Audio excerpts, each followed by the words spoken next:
My name is Rhys Millen. This is Rhys. People call me Mad Skills, the Kiwi. Mad Skills, Rhys Millen! I'm a drifter. Strap on in and get that beast sideways. I come from a racing family. My father, Rod Millen, is a legend in motorsport. Rhys? Oh, I won't drive. Kid never listens to me. Wait! He holds the world record at Pikes Peak. Now he wants to drift. So I built him a car to see if he can qualify. My brother Ryan is an off-road man. Rally, Baja. He's a good competitor. Driving is in my DNA.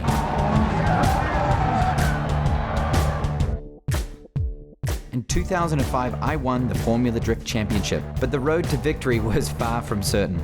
I just hate being in this position.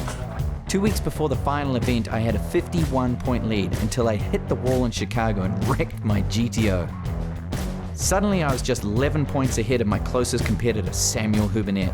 He's a great driver and a good friend, but there was no way that I was going to let him win. He already had an awesome car and a hot girlfriend. Yeah! Another wild card was my pull boy, Tanner Faust. He had moved in for a few months ago, and had just about overstayed his welcome. If his car problems could be solved, he had a real shot at winning too. People like carnage. So what are you gonna do? The GTO was an awesome car, and Team RMR did a great job preparing it for the season. What's the point of having radios if they don't use them? These guys were an interesting crew of big personalities and raw talent. We had our issues, It's fine now, but it should have been right before we got here. but on race day, the drift was on.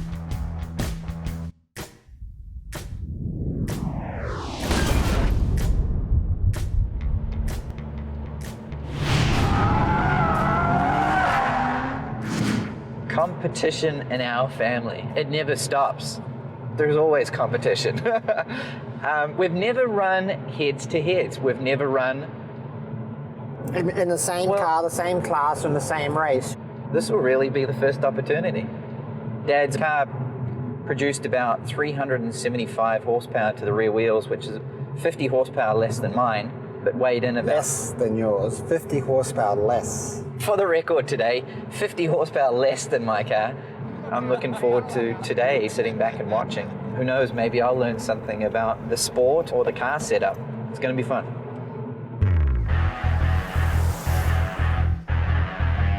At Irwindale here, we have two big challenges.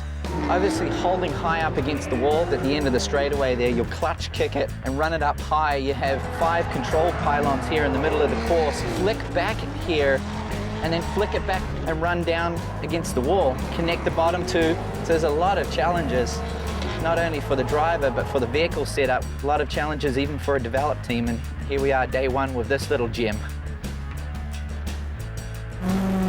Ken and I go back 20 years. Ken was Mazda Motorsports manager, so he and I worked together for 10 years. So how was the car there, Ken? You'll find out. Hasn't slept for 4 months.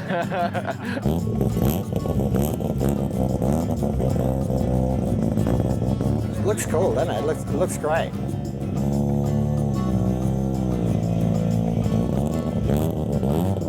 I can't wait to drive it. Good morning. Wakey, wakey. How you doing? Rod is somebody, it's so interesting to know him and talk to him now because I grew up idolizing the guy, so what an opportunity. What time are we getting out? Is it gonna be 10? Yeah, I think they're gonna have a driver's meeting right now. Actually, right now. Okay, drivers, let's gather up. What we got going on here today is a practice for Formula D. How many people have not driven at Irwindale before? It's had 2 laps in the GTO. That's enough. 1 and 3. I give you credit. We're gonna give you guys like 20 minutes to get your cars ready, and then we're gonna get you all out on the track. Rhys, 6-speed. Maybe. How many gears you got? 6. You got 6 too? Uh-huh. This is not 6. This is 5. Yeah, that means I'm already one. Lighter, faster. Oh, is that how you're looking at it? I don't have to shift as much.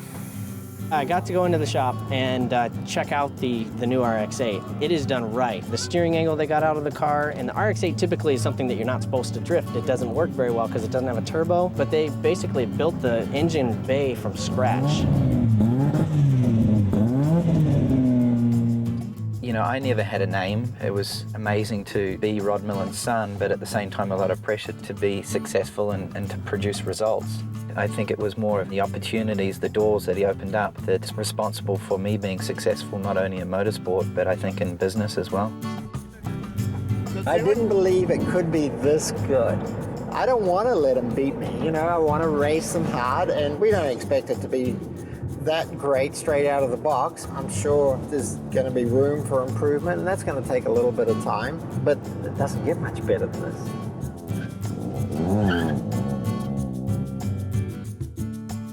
I think I'm more nervous than he is. This is 30 plus years of experience doing what he's doing. I'm used to doing that as well. Sitting here like this with my dad in the car, I think now I know what he feels like when he comes to watch me race. He's going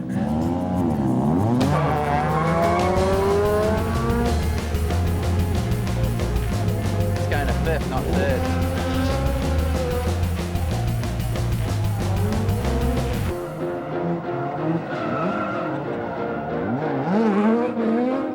There are a couple cars out there that are super loud, and they just look fast, and they make good smoke, and that's one of them.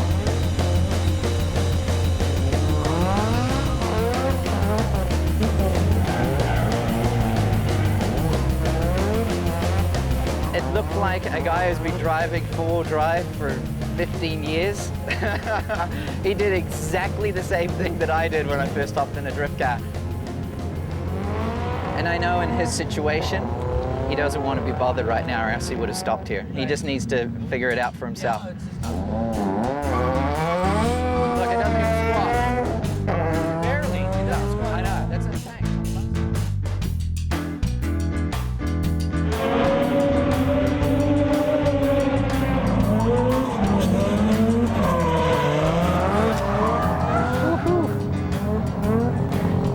That's definitely driving on the edge. What about the shock bumps? Stop. As far as, how much Are they in there? Yeah. Pull them out.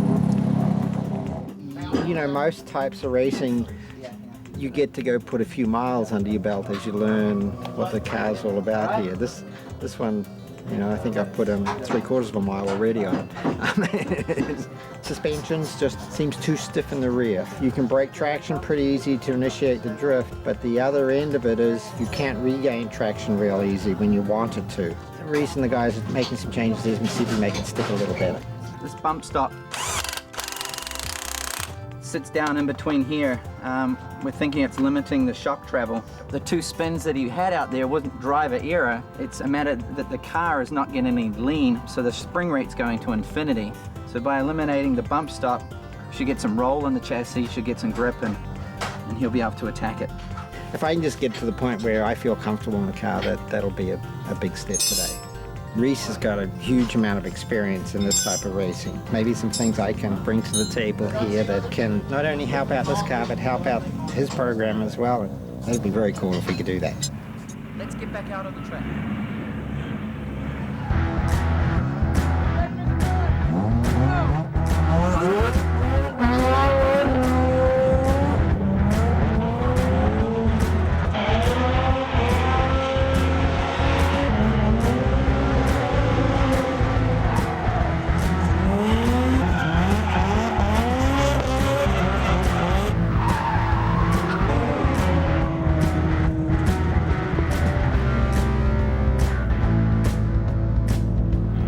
Go tell him that he's a fucking old man, he's fucking slow, and fucking needs to get his shit together. You feel like the grip went away then, or what? Yeah, there was a little time. And you're done? Yeah. Really? I think. It's your deal. I think he needs to take a break. I think we're going backwards right now rather than forwards, and I don't think it's the car. He mentioned he was just tired. You know, hasn't been in a race car for a while and hasn't been in this heat. You know, just sitting here waiting. Probably needs to cool down and take a bit of a break and then attack it. I think the car's doing a lot better than I expected. So I just got to get confident with it. Listen to what Rhys has got to say. Can you believe that? Listen to my kid. Don't tell him. A lot of kids don't take after their own man. I'm very, very fortunate. We need to keep this thing running. It's bubbling.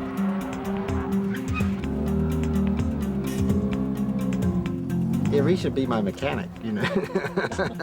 He was today. Car definitely made some improvements after Rhys's guys changed all the rear end and made it stick a little better. It's definitely getting better. I need a bit more time in the car to get a little more confidence. Now with this guy coming up to speed on his first day, I gotta look out for him too. It's might have been getting a little hot, so I'm sure they're going to check that out. The hose was actually touching the exhaust manifold, and with the heat that the turbocharger and exhaust manifold produces, it actually heated and melted a little hole, and water was actually seeping out of there, and we never really noticed it until the last couple of runs. The power fell off. It got pretty hot in those last couple of runs, so hopefully it hasn't damaged the engine. So now we'll pack up, we'll head back to the shop, we'll go through it, make sure it's good. Not too long, because the guys have got 3 days to finish off the GTO, and that's the main priority. Sorry, Dad. He might have been a little nervous today about driving this car. I was probably more nervous about the car functioning 100% and him not being disappointed in the vehicle that I've given him. I didn't sleep much last night. So yeah, all in all, I think today was great.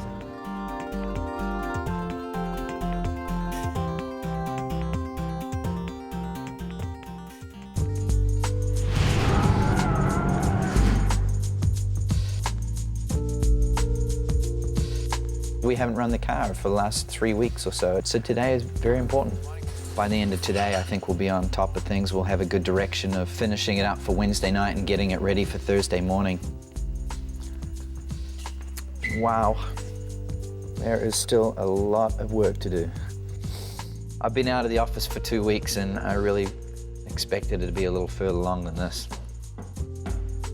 Today is crunch day. I typically like to have a car prepared a week before we're going to the event. There is no need to be thrashing the night before, getting ready for event. That's typically when mistakes are made. What you see here in front of you is a car that still looks like it's damaged, but all the pieces are sitting around the corner. They've already been painted. We'll put them on. The superficial side of things will be taken care of, and then Scott will go into the left rear here and repair the arm that was the major damage to the chassis. When you hit the wall, I just said, I guess we're up for a late night. It's not the first time I've seen that. It's not the last time. Chicago's incident was a letdown.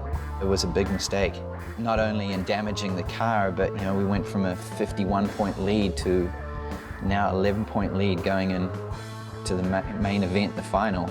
The steering pump has to be changed. I need a new cooler, the control arm, obviously. Everything on this car's basically special order. It's not just sitting in at your local GM dealer. I just hate being in this position. Okay, box it up, ship it. Yeah. Frank is a unique individual. He has a lot of experience. He's worked for many, many motorsport teams. He is incredibly talented, but very, very stubborn. At the end of the day, we gel, but there's always the arguments that keep it exciting throughout the course of the day. Yeah, you shake your head at me now.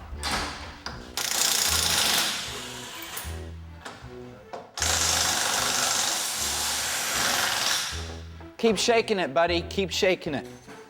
Although we have kind of been the team in the past to produce the results at Irwindale, we have made a lot of changes to the chassis this year. We've had some slight heating problems in competition where you've had to run 4 consecutive laps back to back. We're just gonna take a necessary precaution and we're gonna put extra louvers in here. It's just gonna allow even more volume of air to be released from the engine compartment. We don't want to take any risks of a mechanical failure at this event, and we're here to win. When the air hits the front nose, it shoots so vertically that the radiator, which is set back 4 inches off it, sees no air whatsoever. Put in this plate, and now we hit the air at this angle, so our whole radiator opening is exposed to fresh air. Every part has a function here. This is for the cooler that you see on the front of the car for the power steering. And then we have these side plates on the front fenders. They also keep the car from understeering at the extreme slip angles that we're seeing. Effectively, what these side plates here do is they keep the car straight. They actually act like an air brake, like a stall. and we put this little edge on here called a canard, and it actually will peel the air back and actually stop the car. The car is constantly at a 15-degree drift angle. Bring in a wing like this that's already set at that angle, and now your airflow is coming over here. Now you're getting your downforce to drive you forward. Will it work? Well, I don't know. Sounds pretty good in theory. Maybe I should make a phone call to a guy who gets paid to figure this stuff out. And this wicker here, similar to what a NASCAR has on the back edge, so if they spin, it'll actually straighten the car out. We've done it to the front, so if you're sliding too much, it'll straighten the front out. Although they may not be in the right locations for what you see on typical motorsport, but it works because drifting is not your typical motorsport. Nearly all year long, we've qualified in the top spots or the top 3 spots. And all of these little tricks are what give us those advantages. To me personally, I think it's stupid. I don't see any sense in wasting a bloody good set of tyres. I don't understand it. Every time Rhys says to me, how did I look? I don't know. I don't know. What am I looking for? I don't understand the sport. I work on the things, that's about it. I mean, I'm not out there dancing in this thing. So what's going to happen with Rod's car? Rod's car is basically going to get covered, put over it, and that's it. The car will not be doing this weekend's event. You know that way. Ken spoke to the engine builder, Yeah. who told him that that engine would not take any power. So the engine on this did get damaged when it overheated? Yeah, this one's done. It oil temperature maxed out at 270 degrees. Peaked at 270. Put bigger oil coolers on it.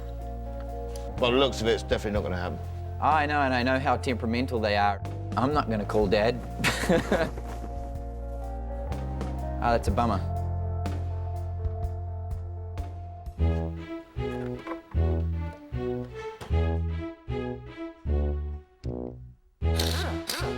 They're working on the front bumper. We've got the rear bumper to mount, rear window, and then all the wings and stuff that Rhys wants to throw on it. I can handle this if you need to do that arm. You know, for me, I like to be hands-on with the car. I know enough to get myself in trouble, and I probably know enough to bug them as well. It's very critical at the same point to have the confidence that they're done their job right. And so when I hop in the car, I switch that off. I'm now in the car, I'm a driver. I have to focus on that. Yeah, I mean, anytime you combine speed and metal and concrete together, stuff likes to get bent. It bent this trailing arm up pretty good. Basically, I think what I'm gonna do is just cut the ends clean off of the stock piece, just like I did on this one. What's your specialty? Metal fabrication, welding. Making the boss mad. Yeah, pissing him off. I'm gonna take this over to the bench, basically inspect all the pieces, cut the heim joints out, the female end, get those all nice and deburred and everything, and then start grafting them onto the new piece. What's Samuel doing today, do you think? Samuel? He's probably taking his sweet little Swedish girlfriend to breakfast and then gonna go play tennis. And then he'll probably lay out by the pool and he'll call me at lunchtime and see if I wanna go to dinner or something. Because he's just a driver and he's got lots of free time. And he doesn't have to worry about working on his car when he wrecks it like me. Scott's just finished up the rear arm. By the end of business tomorrow, we should be looking pretty good. I'm happy with how much work's got done today. This will be the last time I see the car.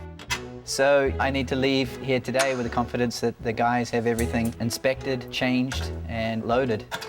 So yeah, I better get back to work. Telling them it's kind of nice when everything goes back together again and stuff, you know, everything lines up and.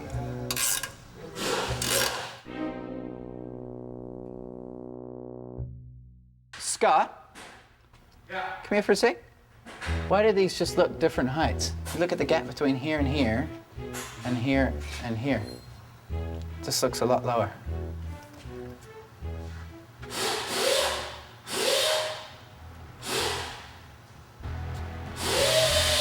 Couldn't you make two new plates and correct that? To me, it looks like the spud is sticking out. That doesn't matter. It does matter. It's not a matter if it doesn't matter. It does matter. Yeah, no, I got no problem with that. That's fine. But if you've made new plates here, surely you must be able to adjust those plates now because you've got so many adjustments to get this right, to allow for that. I mean, that's why it's up in the air and that's why we're fixing it. I haven't known about this problem. Scott, you've been working on it all day. All I did is came by and pointed out and said, fix it. Don't About it. No, but you've been working here all day and you hadn't seen it. You haven't taken a measurement to fix it. I came up, noticed it, and I just told you about it. End of story, fix it. The bent up arm that came off it? Scott, I'm not concerned about that. There is an issue, you fix it. That's all I'm pointing out. Yes or no? Is that correct? Yeah, you bring it up to my attention, but don't make it sound like I've known about it. You've been working here all day. I just walked up and noticed it. All I'm asking for you is to fix it. Okay, that's Well, my do it. job. Don't argue. Fix it. We'll have a talk after this race.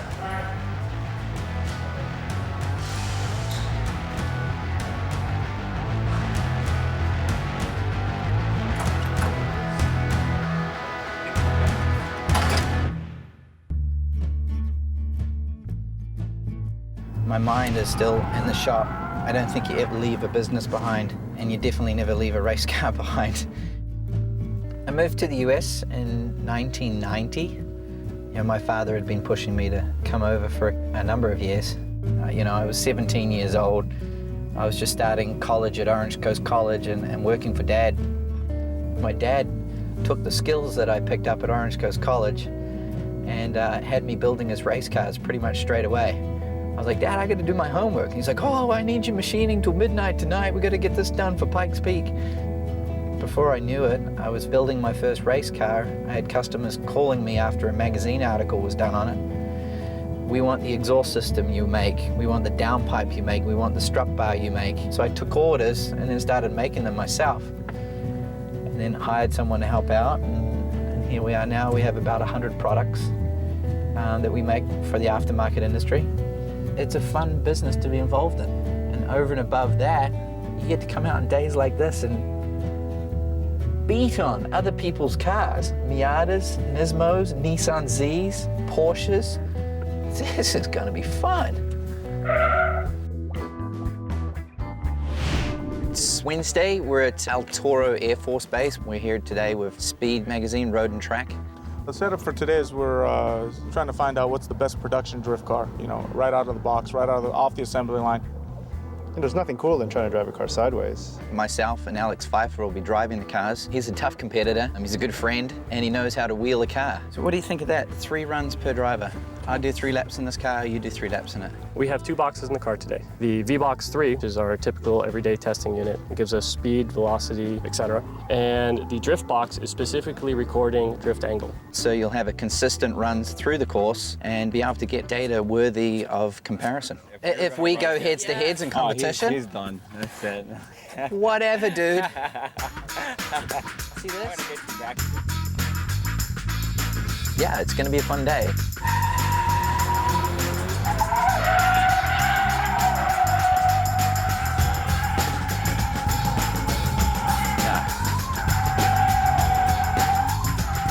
We called a bunch of manufacturers and said we were evaluating their cars.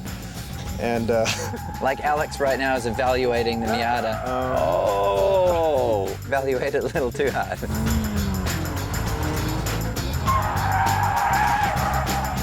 For me, drifting is kind of like wheeling a bike. When we were all little kids, everybody would like pop a little wheelie. Like, oh, look, Mom, I'm cool. But then there was always that one kid that would come up and pop a wheelie and he'd like ride the thing all the way down the street. That's what we do. We're the little kids that pop a wheelie with your car and go down the street and continue going. The steering is great. It's just wheelbase is a little short and power is lacking. Plus the cup holder and the door is terrible. So the challenges of today are going to be sliding around the Porsche and sliding around the NSX.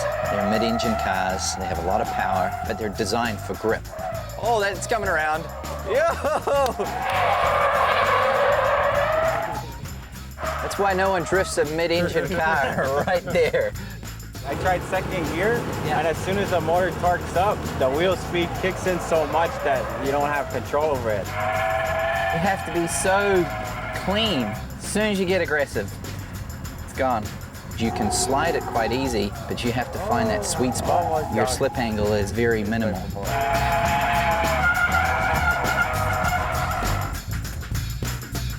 Yeah, you got to be gentle with this. I'm gonna go cool it down. The temperature's a little warm.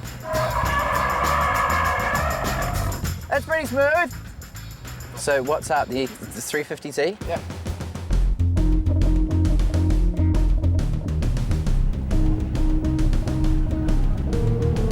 It's just such a predictable car. I'm surprised that you don't see more in the drifting series. I think it's the only car right now that picked up lap after lap consistently.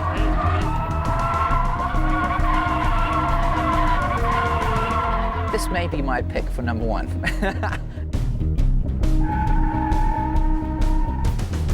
Rhys drives with a lot of angle, but his car doesn't take the typical drifting line. His car is real dramatic when it is sideways, and he can get a lot of smoke, and he can put the car wherever he wants to. The car is designed to drive sideways. All the fun days work at the office. I was just initiating with a slight steering input, and the car's got that much power that you can just override the traction, even on this surface. Steering angle, power, delivery. That's how we do it, GTO style. That's why I race it. It's a great stock vehicle. One of the challenges of today will be tire wear. This surface is a military-grade asphalt. It's very, very abrasive, very gritty. For a standard street-going DOT-approved rubber tire, if you get them hot, they'll probably last about 6 miles and they're done.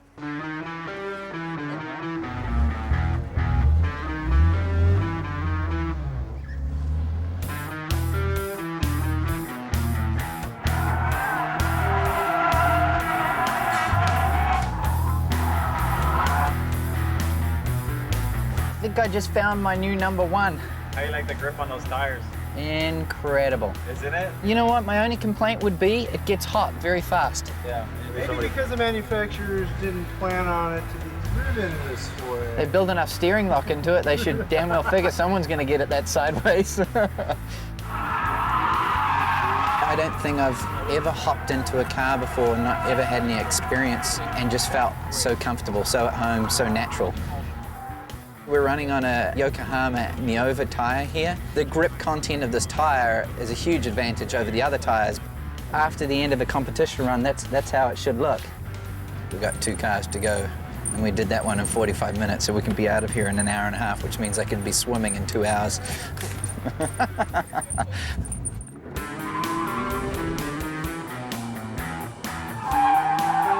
Actually quite shocked. I actually thought the Porsche was going to be pretty tricky to drive. The feel of the steering, the weight transfer, even through the S's here, complete control.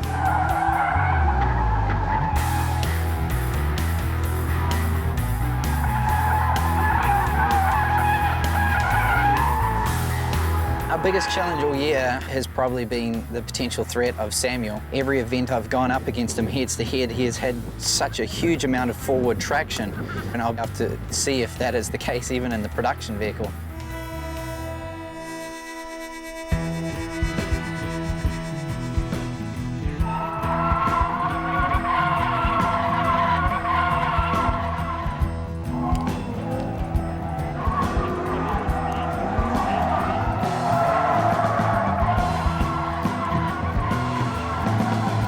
Why would you ever want to drift one of those pieces of junk? There's nothing I like about this car so far. You could never do the reverse rodeo in this thing. That's true. Okay, don't capture that one. Your angle is not as aggressive as the Porsche or the BMW or the GTO, but it gets through the course. It's somewhat predictable once it takes a set, but to get it there, you're holding your breath and gripping the wheel. It's not overly impressive, but it definitely does it. You just, son of a, okay, right there is why I don't like this thing. Samuel can keep the Viper, for sure. If you went easiest to drift, I'd probably go M3, 350Z, GTO, Porsche. If you went for forward grip and competitive drift car as they stand, I'd go M3 GTO Porsche 350Z. Same, you concur? Yeah. Here we are today on a low-key event, enjoying the aspect of driving for what it is. From here on out, suits on, helmets on, eyeballs looking straight forward, serious.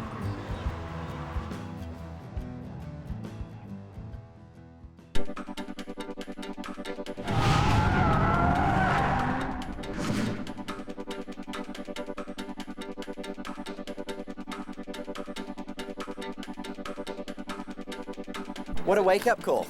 Yesterday we were driving production vehicles, multiple turns, steering, very soft and wallowy on the transitions, and now you hop into a car that's just built to do everything. It's like a go-kart. You turn, it turns. You come to Irwindale, you have a home court advantage. To date, we've had probably the best 2 or 3 results, but I'm not stopping there. You know, we've made a lot of changes to the car, and it just feels better and better. The fact that we're in second in points it's just amazing, because the way we started the season was really tough with a non-developed car. The fact that we actually have a chance to take the championship is amazing. They replaced the motor, and this new motor had some different cams in it, so isn't it awesome? Like before sunrise, to smell that kind of fuel, and hopefully we get to spin some tires before sunrise.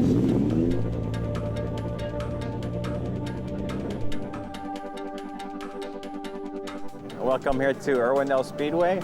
Yesterday we were out at El Toro, which is more of like a big skid pad area. You don't have many walls.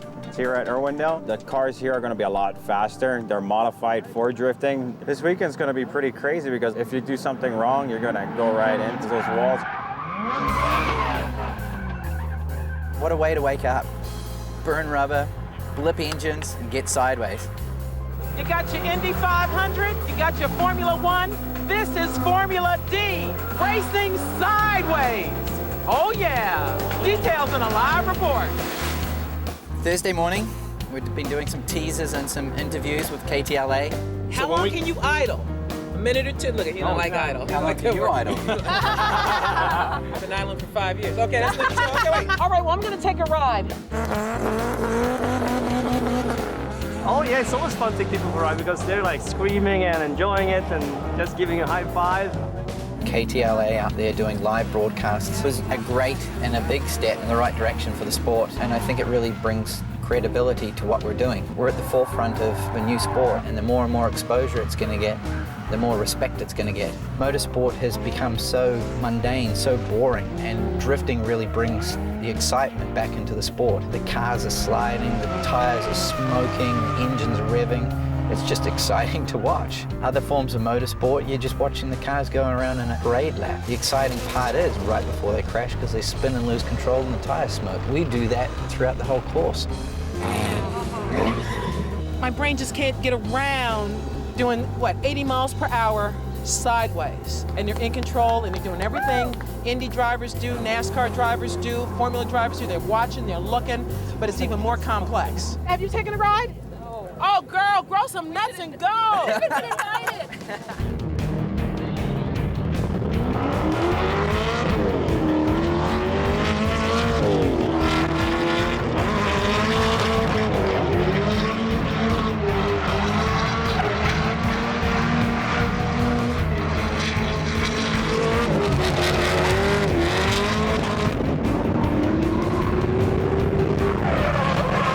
It's great for not having driven the car for 3 weeks to hop straight in it and just feel that at home. It's a good mindset, it's a good comfort level going into this weekend, and I'm gonna have to watch this boy because he was looking pretty fast out there too.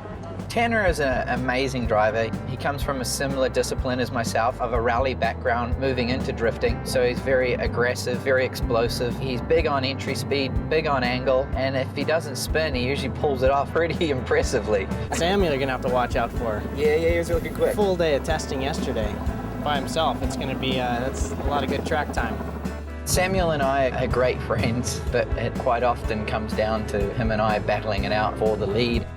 This guy I'm aiming for. The guy in the chicken color suit there, he's mine. I'm gonna eat him. I like chicken. Samuel hardly ever makes a mistake, very consistent and very impressive to watch. Samuel's advantage is he uses his grip from the Viper to try to out-drag race you off the start line, which is always frustrating because the courses that they set up have these huge entries into decreasing sliding corners. Irwindale's not like that.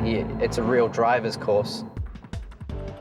In Irwindale, you've got to come up with some different ideas because of the speed. And the speed obviously affects the aerodynamics of the car. And the wings that you get aftermarket all are an advantage when you're going in a straight line. But when you're sideways, they don't do much for you. Look at this shit. What is this? We've boxed our wing basically so that when the air comes at the car from the side, it doesn't just get lost slipping off the back of the car. It's actually being used to help keep the car from spinning. So I'll probably go do my routine of seeing how Samuel did and tell him how to beat Rhys, and then see how Rhys did and tell him how to beat Samuel, you know. I feel comfortable with my car now. We have been developing this car since the beginning, and I have a good momentum now coming from Chicago with the victory. So it made me feel comfortable, and I feel like I have the points to get the championship now. Yeah, this is not very comfortable today. I just watched Samuel do some runs and he looked really, really smooth. His line was great. Yeah, this is going to be good.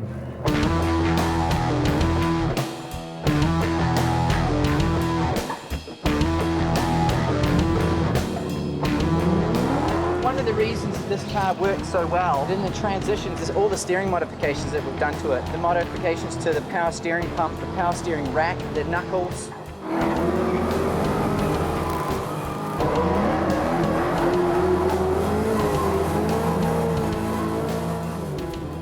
What we just recognize now is the temp tabs on the oil cooler are actually getting a little too high. We're taking out pockets in the nose here and in the back to open up this area.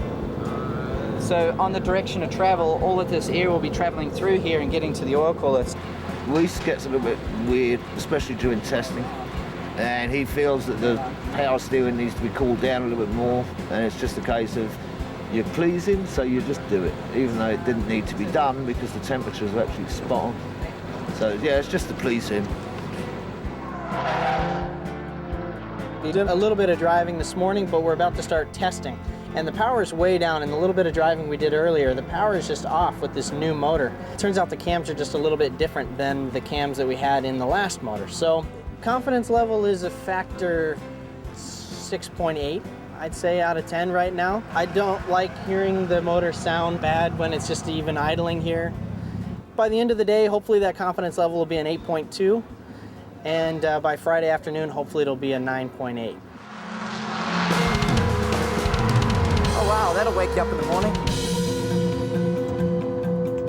Do you see Tanner check out? Oh dang! That'll get your attention.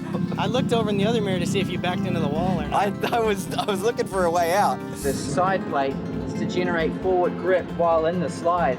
What we recognize there, it's actually too effective. If we went into a tandem battle like that, I may run the risk of actually going into an understeer or actually checking up too much. So we're actually going to take some grip away from the car by cutting off this 2.5-inch strip off the back here, which will alleviate some leverage on the back of the car, which will actually slow the car down in a slide. So the concept proved itself, it works. Now we just need to dial it in to make it competitive. The rear wing, that sort of stuff I leave to Rhys. That's his little philosophy, and I don't get involved in it unless it's a case of, won't cut this, and then fine, I'll do that. But as far as thinking it up, I'll leave that to him. That's his little game. Cut 2 inches off the back of here. Okay. And then cut these down a bit too. It was a little... Otherwise you will scratch the wall with them. Knowing me, scratching the wall, I'll probably short my car up here. The wild thing is, like, you come here this morning and we're playing around as we do, and we're always peering up and pushing each other. It's kind of like brothers. And then you get back here and you see this guy show up and those guys show up. Yeah. And you're like, oh crap, I've got to worry about them as well. Yeah.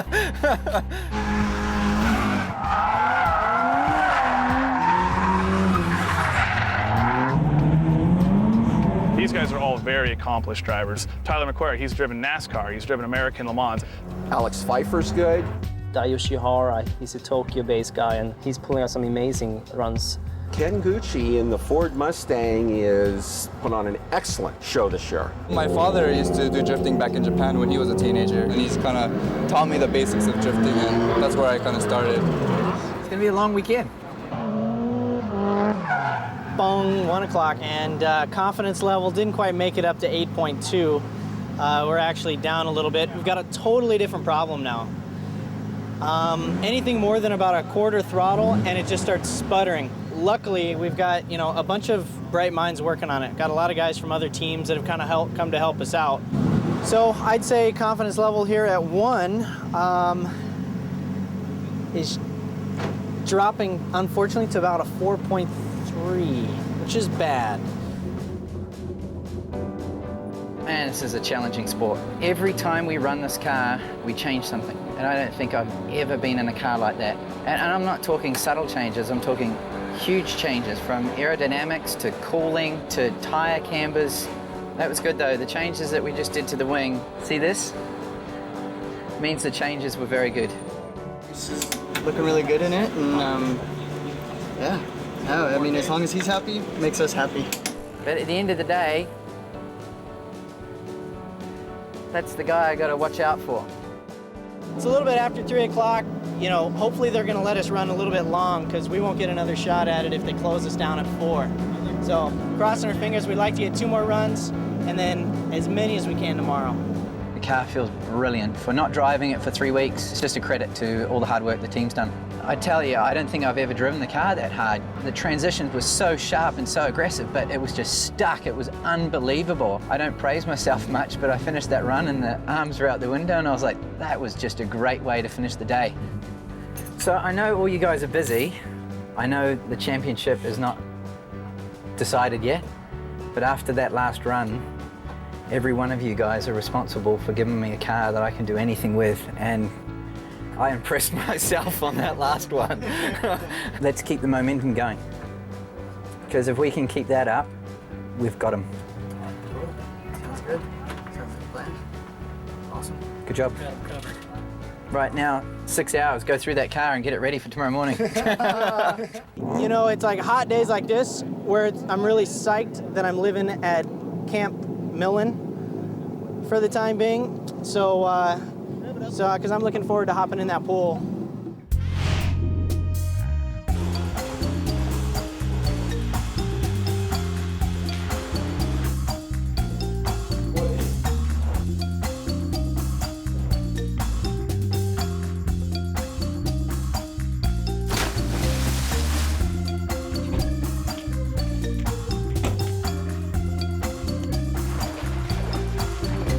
Tanner's designing every room. What's that room, Tanner? This is a theater.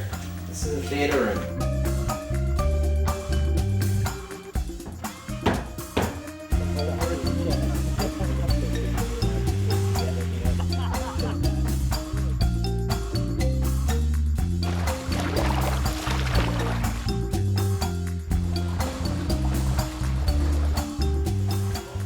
You wuss! You're from the snow, it's warm. It's cold, you cheap bastard! Put a heater on! Yeah, see that guy? That's my competition.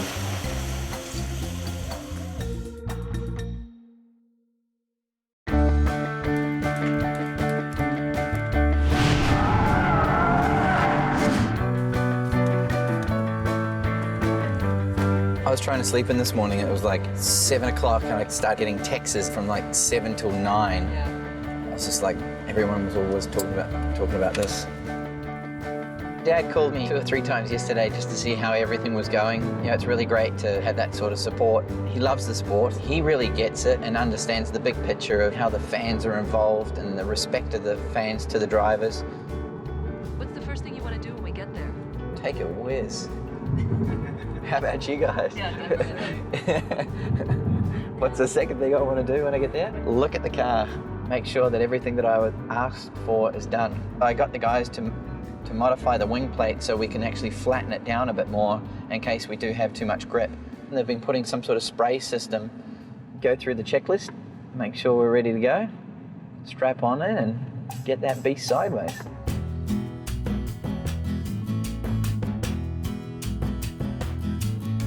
All right, Oh, you got a NOS deal? Where'd you get that, Eric? Oh, okay. Arrived this morning and they brought over the nitrous system, which I've now installed, and it's ready to go. Push the button, cool the radiator. Blowing nitrous just at a radiator is really not going to help that much. I mean, but you could have went out and got a water bottle with ice water and sprayed that and cooled it down just as fast.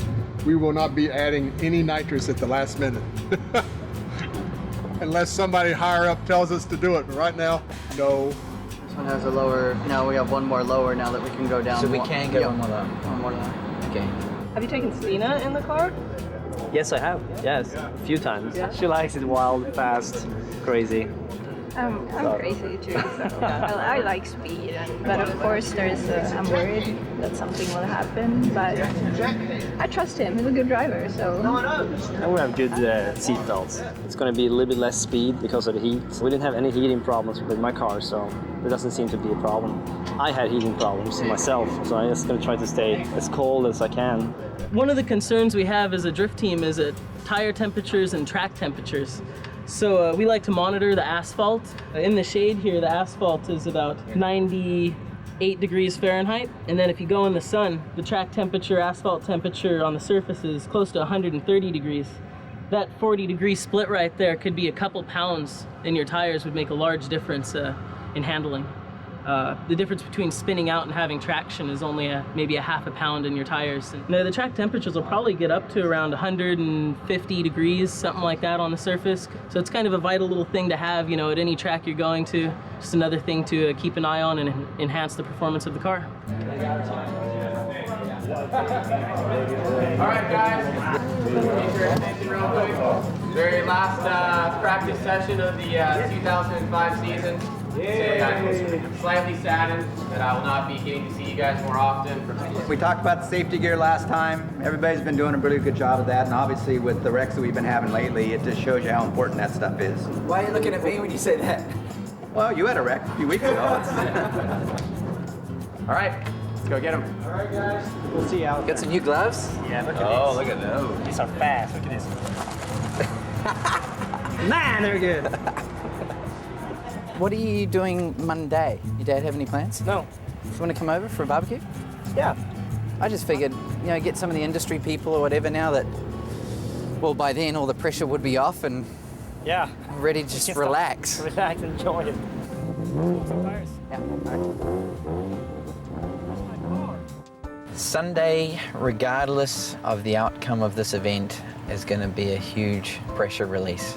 We'll have to deal with the award Sunday night and hopefully we'll be accepting the winner's trophy. If not, I'll be holding the hand higher than my own of the guy that does. And if I need to be beat, I hope that I'm beaten by my friend Samuel Hubernet. But ultimately, I hope that he's holding my hand higher than his.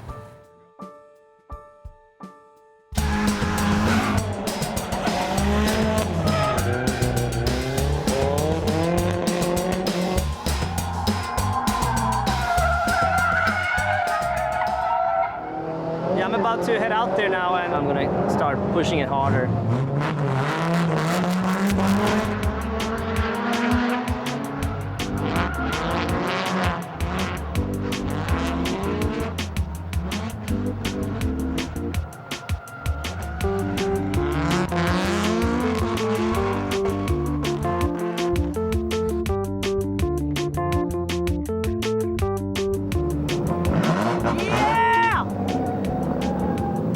Feels good to do one run,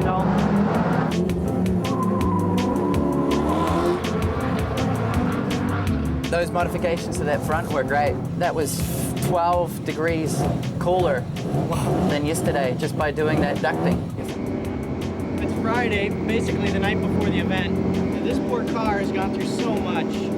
I mean, changing engines and wing on, wing off, all this kind of stuff. So now it kind of comes down to the driver to run what you brung, sort of thing. Now that we're getting closer to crunch time, I got to focus on trying to get some tandem competition and figure out where everyone's strong or weak. I haven't run with hardly any of these guys in these new cars out at this track before, so this will be fun.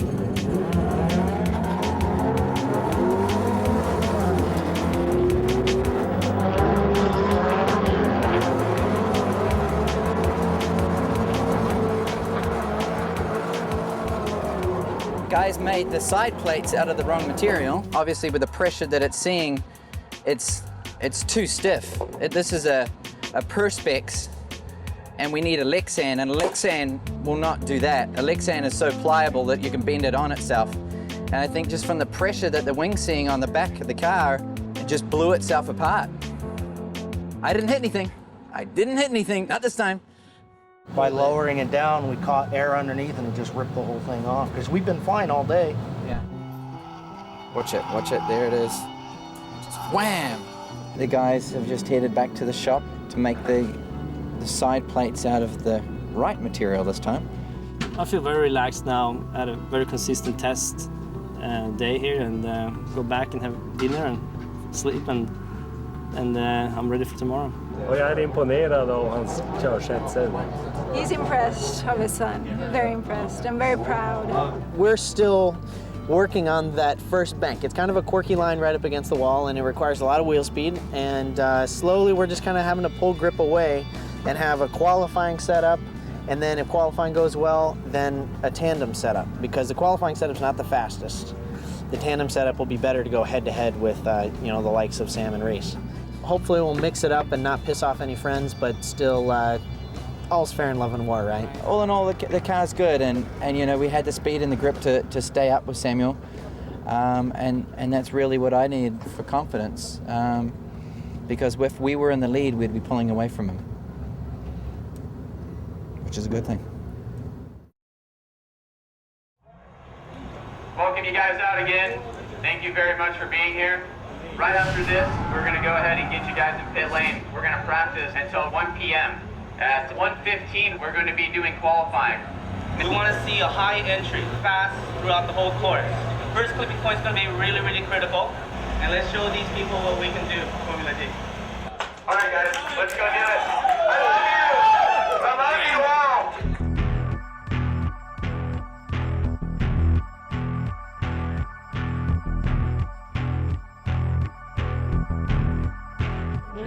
The House of Drift. Right now we got 33 of North America's top drifters competing for 16 spots in that tandem battle.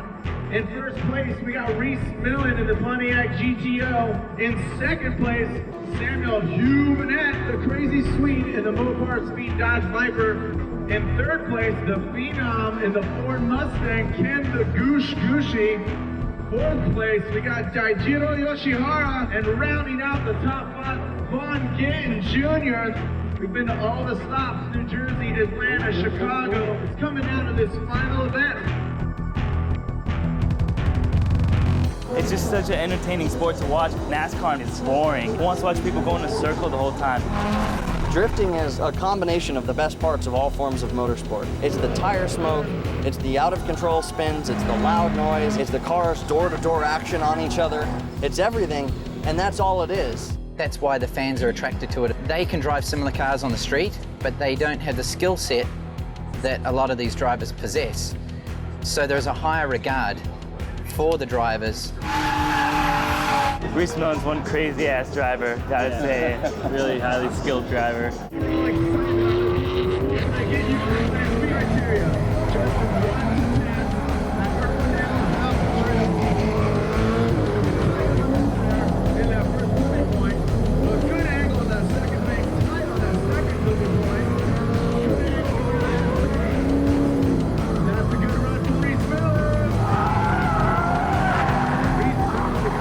Couple different lines, so it gives them an option to pick between them. So either one they like, I'm sure we'll do well.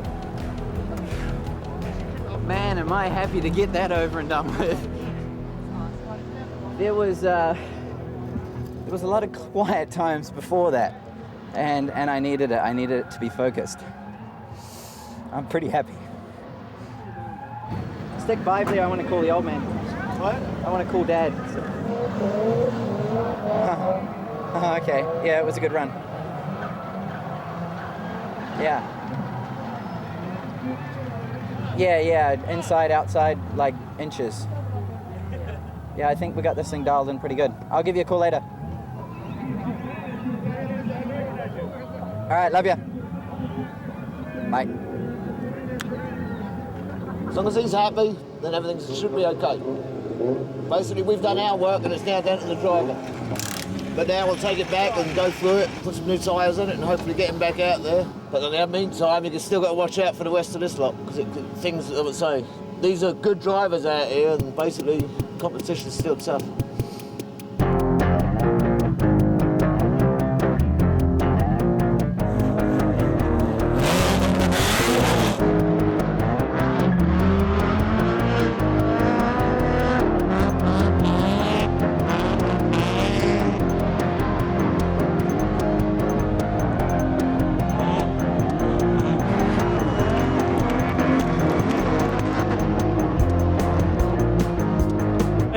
Really good. It was really greasy in the last, so it was easy to keep it wide and hold oval. Now it's just to get ready for the tandem drift. Move against you, Rhys. Darn it, you're good. But we'll go for it. We just saw Samuel Huberman do one of the fastest runs I've ever seen. Yeah. It's great to see Rhys step up the bar in the beginning that well, and everyone else is just answering the call. It's going to be a great final event. That was cool. That was the first time I've hit the wall on the big oval. Yeah. People like carnage. So what are you gonna do? The closer you come to killing yourself, the higher your score. What a sport. Come on. It's awesome.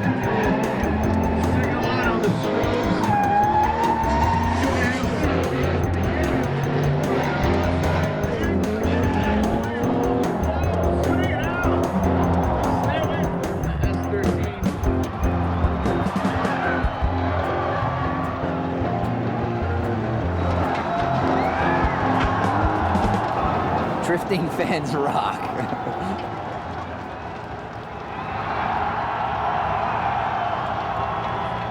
What's up, bro? I got a headache. I don't know what the fuck happened, dude. As soon as I came across that apex, I was full lock and the nose didn't go the other way. And I'm just like, turn. And it was like, no. That happened to me in practice. I saw my helmet actually like come back to my head, dude. The car was running really good. They did a lot of work to get it to the position that the car was in, and we had a really good opportunity to do good. One more beer. Sorry about that. We're about to find out the top 16 qualifying positions. Not that I need to, but if Samuel and I were to meet each other in the final, right now I need to out-qualify him by more than one position. So if I qualify number 1, I'm looking for him to qualify number 3. So this is the most critical qualifying session of the whole year. By far. Top 16 introduction, qualifying 16th, Conrad Grunwald. Qualifying 15th, Robbie Nishida. Qualifying 14th, the kid, Ken Gucci. Derek Rogers, Sego Yamamoto, Von Gittin Jr., Tyler McCrory, Slide or Daijiro Yoshihara, Bubba Drift, Michael Peters, Chris Forsberg, Alex Pfeiffer, Big Smoke Ben Schwartz, qualifying 4th, Yukinobu Okubo, qualifying 3rd, Drift you later, dude, Samuel Huberman.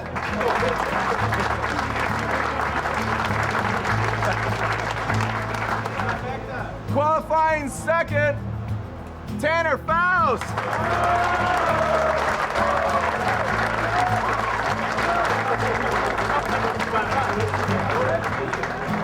And with that being said, we all know Mad Skills, the car. Number 1 qualifier, Mad Skills, Rhys Millen. The winner of the Urban Racer, number 1 qualifier award. It really felt good, so I knew I was up in the top. I wasn't sure if I was going to be 1 or 2nd, but 3rd is great too. And I have a good momentum now, and we're going to go out and do tandem drift. It's a total other game now. This is the first part of why we came here this weekend. Number 1 qualifier, Samuel coming 3rd. We now get 2 more points advantage. We're now 13 points ahead. If we meet in the final, am I going to give him 1st? Not a chance. How you doing? How you doing, man? Congratulations. Good place to start. Number 1 qualifier. Oh, shit. Thanks, Congratulations. guys. Thanks. Yeah, so that basically gives us an extra 2 points over Sam, but it's still a long way to go. I mean, this thing isn't over until the final 4. There's no celebrating just yet. Still a lot of work to be done, and Rhys has still got to try his darndest to get up to the top 4. It's not over until it's over. When it gets dark, then it's close to being over, and as you can see, it's still light, so there's a long way to go.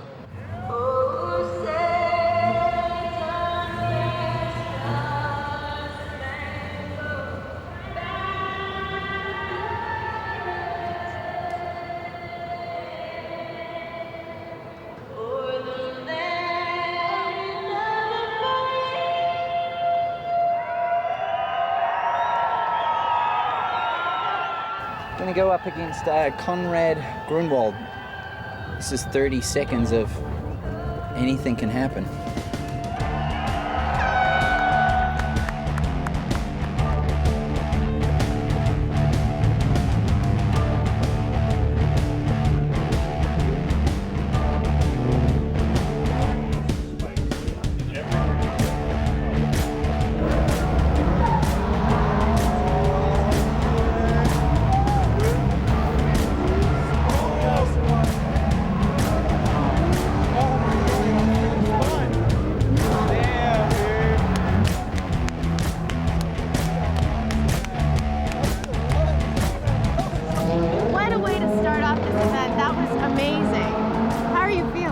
Great, you know, that gives me the confidence that we can run really, really close to the other competitors. Qualifying number 1, having a great first round. I'm smiling finally for the first time today. I see that and I like it.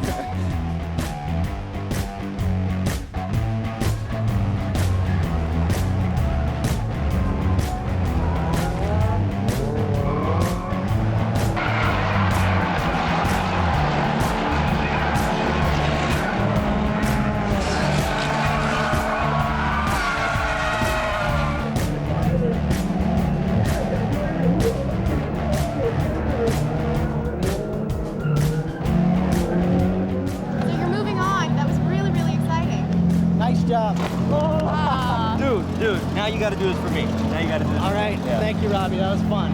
Fucking badass. Let's see you, buddy. All right. I will go against Goosh. It's going to be exciting. He's a great driver, and it's going to be a tough battle. If Goosh wins, we win the championship.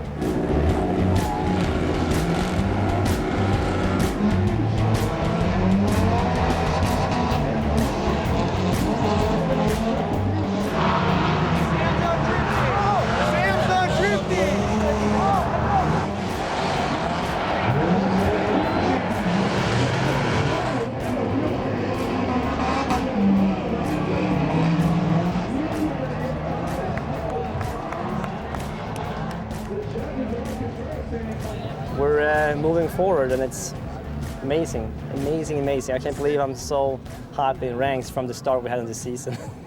Well, basically, we're seeing everyone really cutting it loose for the final event. It's Samuel and Rhys. I mean, they have such a strong competition and friendship together. They hug all the time. They laugh and joke about each other. They know they're sitting on top, and it's one of them is going to most likely run away with this.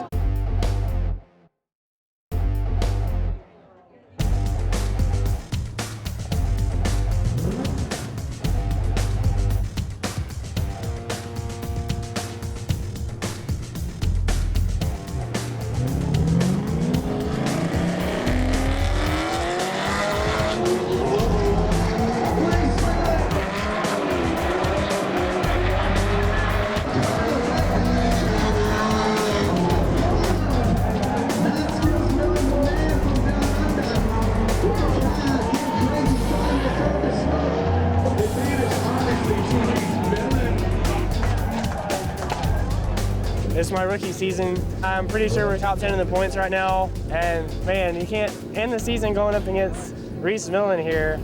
That's crazy. Good job. That was Good fun. job anyway. You too.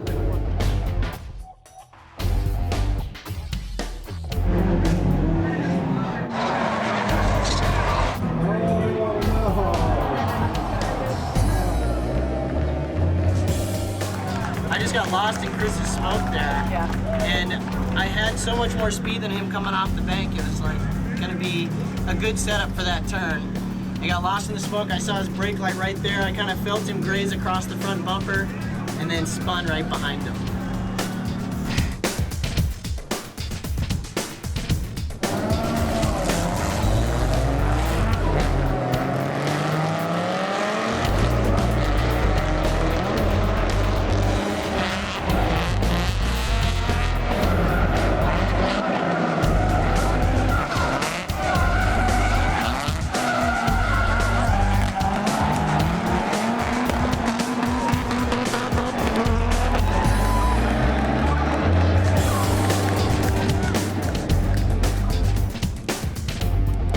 The car was really, really hard to drift in the beginning in this type of level. So I'm still very stoked.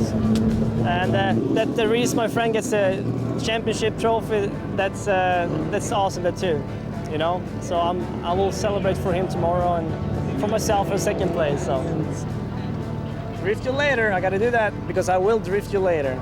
Wow. What do you say at a time like this? It's, you know, it's disappointing to see Samuel go out so early on. Advantage Team RMR, and we got the championship. I'm just blown away right now. It's brilliant, you know, to qualify number one. That was awesome, but to come away with a championship tonight is, yeah, there'll be a little celebrating at Casa de Milan. Yes. Even though we won the championship, it wasn't over yet. I had to complete 2 more tandem runs to decide who would win the event. I beat Yuki after 2 runs, but the tandem with Chris had some unexpected challenges. His rear bumper caught on fire in the first round, and then I lost my power steering. We've had this issue before, and at that point I fully understand why we said I'm just not going to risk it, because when they go, they just go. It's been a very emotional week for me. And, you know, I've watched my father win countless championships. I have never won a championship before. And we got the result that we'd been aiming for all year long. Yeah, it's freaking awesome.